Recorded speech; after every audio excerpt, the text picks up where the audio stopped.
Bonjour, bienvenue dans ce 30e vlog. Tout de suite les réalisations passées, donc les dernières étaient autour de l'armoire murale en OSB qui est maintenant terminée, vous avez pu voir ça pas à pas. La troisième charnière a été posée sur la porte qui rend vraiment très rigide la porte de cette façon, qui a enlevé le petit cintre qu'il y avait dans le milieu de la porte. Là c'est terminé, on n'en parle plus. Et ça m'a apporté énormément de rangement dans l'atelier et surtout... à part le côté esthétique, bien sûr, c'est nettement plus beau dans l'atelier. Le côté aussi anti-poussière, hein, ça c'est vraiment un grand point de marqué. Donc pendant cette réalisation de ces quelques vidéos de l'armoire murale, je vous avais posé une petite question mystère. Hein, j'ai essayé d'ajouter ça à toutes les vidéos, sauf la dernière où je l'ai oublié. Mais bon, on se rattrapera dans les prochaines. Donc la première question, c'était quel type de vis j'avais utilisé pour poser les charnières en applique. Et vous avez bien répondu, les vis bombées ou vis tête plate, enfin peu importe. Le principal c'est le dessous de la tête qui est plat, hein. Le dessus souvent c'est bombé, donc on les appelle bombées mais elles sont plates par dessous, ce qui permet de pouvoir régler facilement la charnière sur ses trous oblongs. Et la deuxième question c'était en fin de vidéo, dans la dernière vidéo de l'armoire, la réponse c'est la perceuse visseuse Bosch Pro 12 volts, c'est elle que j'ai utilisée et que je ne vous avais pas présentée en fait, je l'ai utilisée sans vous le montrer avant, donc vous avez été, bon je dirais 80% à bien répondre à cette question. Donc je continuerai dans les prochaines vidéos, si je ne l'oublie pas bien entendu, à vous poser une petite question mystère sympa à trouver dans la vidéo. L'autre vidéo donc plus proche c'est la finition du dessus d'établi. Donc sur le mur j'ai posé le panneau d'OSB, vous avez pu suivre l'évolution sur la vidéo, et dans la prochaine ce sera la réalisation des fixations pour les outils. Et bien sûr j'essaierai de ne pas oublier la question mystère à la fin. Alors il y a eu également les deux vidéos de présentation du jeu concours et la vidéo du résultat. Vous avez été très nombreux à jouer, c'était sympa, c'était un bon moment pour moi.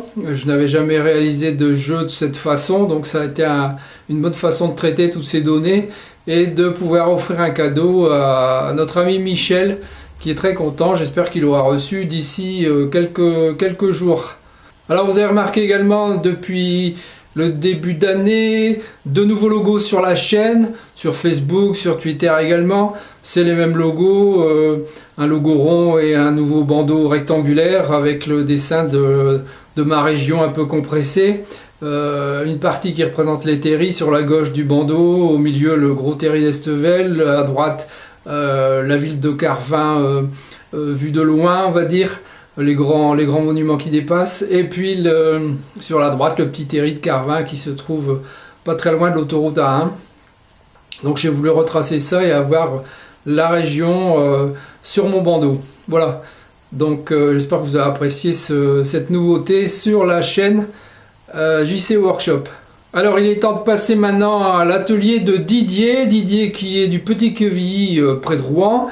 Didier qui me dit qu'il est débutant et qui prépare sa retraite. Donc voilà, il commence à emmagasiner des outils pour pouvoir travailler sur ce qu'il aime au moment de sa retraite. Hein. Alors vous voyez son chalet qui lui sert d'atelier, puis l'établi, la scie d'onglet sur son support et puis quelques rangements d'outils. Vous voyez que dans quand même une surface assez petite, on arrive quand même à pouvoir ranger ses outils.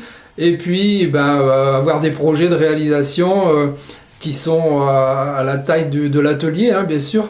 On ne peut pas faire des trucs immenses dans un atelier petit, mais on peut déjà bricoler sérieusement et faire de très belles choses. Merci Didier pour tes photos. Alors concernant les photos d'atelier, il ne reste plus que 2 jeux de photos à passer. Je n'ai plus de photos d'avance de vos ateliers. Donc pensez à m'envoyer vos photos, je vous passe ici l'adresse où vous m'envoyez tout ça. Ce qui serait pas mal non plus, vous pouvez m'envoyer des photos si vous ne voulez pas faire de photos d'atelier, que votre atelier n'est pas prêt ou pas présentable on va dire. Si vous avez une table, un établi, essayez d'y mettre tous vos outils électroportatifs. vous les sortez des boîtes, vous les mettez bien, vous faites un super rangement, une belle présentation, vous essayez de faire quelque chose de bien éclairé et vous me photographiez ça et m'envoyez les photos de vos outils électroportatifs. Peu importe les marques, hein, on se fiche des marques, mais tout ce que vous pouvez faire, c'est bien les exposer sur votre établi et voir un peu tout ce que vous avez. De cette façon, je pourrais voir et tout le monde pourra voir un peu ce que vous avez comme outil, avec quoi vous travaillez, et puis un peu les différentes marques, les différents types d'outils. Voilà, vous m'envoyez ça également, toujours à la même adresse. Et essayez de faire un peu ça, c'est simple, au moins vous n'êtes pas obligé de faire votre atelier en photo. Et ça, c'est simple à faire, il suffit de déballer les outils, les exposer le mieux possible, les éclairer, les photographier et me les envoyer. Alors, les photos toujours à l'horizontale, s'il vous plaît. Alors, vous pouvez également venir nous retrouver sur Facebook. Vous pouvez également échanger, me poser des questions directement dans le chat. Si je suis tout de suite là, je peux vous répondre. Sinon, vous me posez des questions dans la messagerie et je pourrais vous répondre dans la journée normalement. Ça doit être faisable. Et si vous avez des questions bien particulières et que vous ne voulez pas que ça passe sur les commentaires YouTube, bah, venez là et vous pouvez me poser vos questions, vous partager des photos, me poser des questions sur vos réalisations et sur ce qu'il faut faire ou ne pas faire. J'y répondrai avec grand plaisir et le plus vite possible. Alors derrière moi, la photo qui défile, c'est celle qui m'a servi à réaliser le logo. Donc j'ai fait une photo panoramique il y a un an ou deux.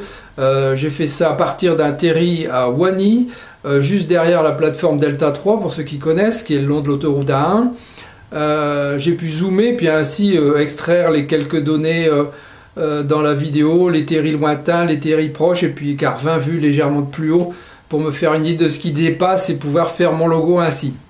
Voilà comment j'ai créé mon logo à l'aide de cette photo. Donc la photo, c'est moi qui l'ai réalisée, le logo également.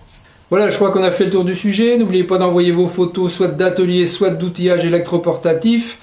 Et on pourra passer ça dans les prochains vlogs. On se retrouve pour une prochaine vidéo. À bientôt. Bye bye. Merci d'avoir regardé cette vidéo. À votre droite, une suggestion de vidéo qui pourrait vous intéresser. À votre gauche, les réseaux sociaux, vous pouvez me suivre. Et en dessous, vous pouvez cliquer et vous abonner si ce n'est déjà fait. À très bientôt.